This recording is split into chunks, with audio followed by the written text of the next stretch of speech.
जय Jagannath lilies kitchen रे मु आपन को स्वागत जनाऊँगी। आसतु आज आम कार्तिक मासर स्पेशल डालमा बनेवा हबिष डालमा, जहाँकि कार्तिक मासरे ओडिशा रे प्रति ओडिया घरे सबुदिन प्राय कार्तिक मासरे बना हुए। गोटे दिन हेले तो निहाती बनव कार्तिक मासरे कार्तिक स्पेशल हबिष डालमा तो निहाती बनव। एटा आज नुह आमे देखी आसुचु आम छोट बेलू जितेबाला आम जेजेमा माँ मैंने सब बनाती। चलतु आज आम बनई नवा। यहाँ मो जेजेमा रेसिपी मो जेजेमा एमती ही बनाऊ था। तो यापाई माटीर पात्र दरकार हुए जो मो पाखे नाला माटीर पात्र से गोटे माटीर कड़े रोषे करुच्ची। तो चलतु बनई नवा। से मु किसी परिवा को धोईकी काटी नहीं तापरे सबु परिवा को प्रायतः समान भाग में काटी नहीं समान पीस करी। तापरे मुग डाली एथिरे मुग डाली को भजा हुए नॉर्मली डालमा रे मुग डाली हो ताकू भाजिकी पका हुए किंतु एथिरे कंचा ही व्यवहार हुए। मु डाली को टिके धोईकी भल कि से मु नहीं मु कड़े प्रथम डाली पकई नहीं। डाली पकई सारिया परे काटी रखी सब परिवा को पकई नेबी। मो परिवार नहीं छुई बोईतालु कंचा कदली सारू आलू आउ एथिरे ओउ भी पड़े। मु सब को काटी नहीं मु पकई नौचे। अमृतभंडा भी मु पकई।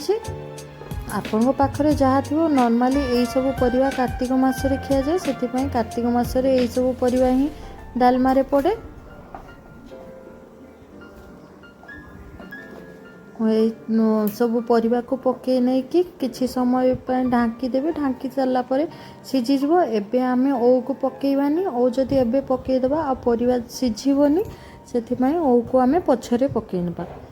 मो सब परिवा को पकई नहीं आउ एथिरे हळदी भी पड़ेनी, केवल लुण पड़े आ हळदी पड़ेनी।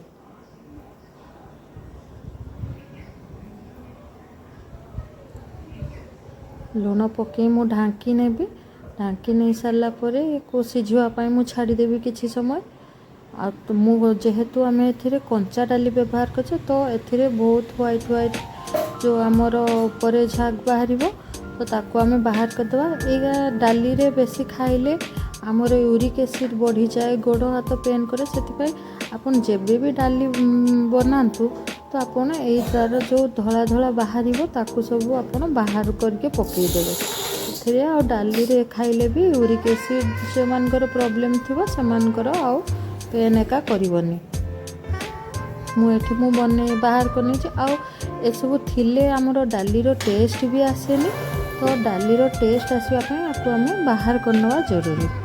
मु ए सब बाहर करनी साइड रे जहाँ टिके टिके रही थिले भी किसी असुविधा नहीं, अपन थिले भी किसी असुविधा नहीं। तो बेसी नाही तो सेति पई टेस्ट रे किसी प्रॉब्लम होबनी। मुझे किसी समय बसई नहीं मिनिमम 15-20 मिनिट पर मु चेक कली डाली भी भल कि सीझी जाइए, परिवा भी सीझी जाइए।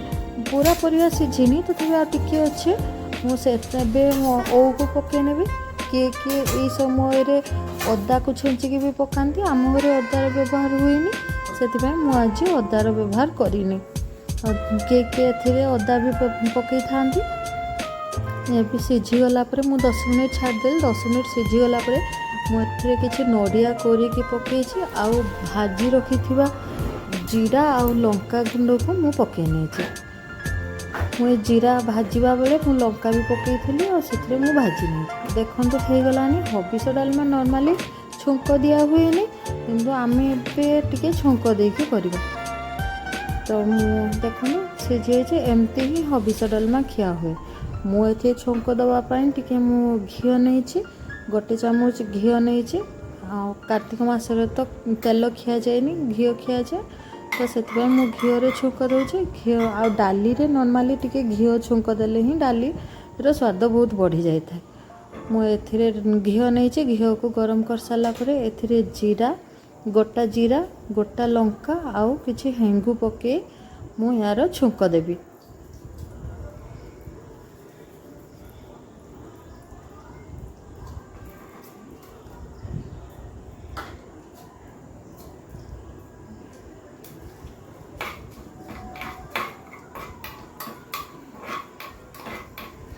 ଆପଣ ନିହାତି ବନେଇବେ, ଏଇ ଟାଇପ୍ର ବନେଇବେ, ଦେଖିବେ ବହୁତ ସ୍ୱାଦିଷ୍ଟ ଲାଗିବ।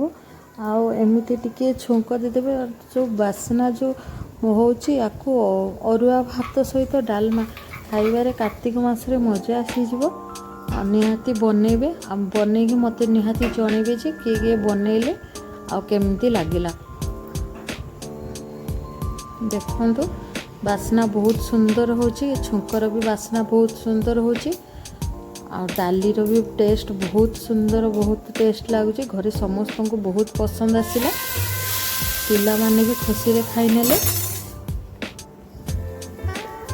ଟିକେ ସମୟ ଘୋଡ଼େଇ ରଖିଦେଲେ ଛୁଙ୍କର ବାସ୍ନାଟା ସବୁ ଡାଲିରେ ଆସିଯିବ। ସେଥିପାଇଁ ମୁଁ ଟିକେ ସମୟ ଘୋଡ଼େଇକି ଦେଲି। ତାପରେ ଭଲକି ଗୋଳେଇ ନେଇ ସାରିକି ଅରୁଆ ଭାତ ସହିତ ଡାଲମା ଖାଇନେବେ, ବହୁତ ସ୍ୱାଦିଷ୍ଟ ଲାଗିବ। ଆଉ ହଁ, ଯଦି ଆପଣଙ୍କୁ ମୋ ରେସିପି ଭଲ ଲାଗୁଥିବ ତ ପ୍ଲିଜ୍ ଦୟାକରି ଗୋଟେ ଲାଇକ୍, ସେୟାର ଆଉ ସବସ୍କ୍ରାଇବ୍ କରିନେବେ। ପ୍ଲିଜ୍ ସବସ୍କ୍ରାଇବ୍ କରିନେବେ। ଆପଣ ଦେଖୁଛନ୍ତି ହେଲେ ସବସ୍କ୍ରାଇବ୍ କରୁନାହାନ୍ତି।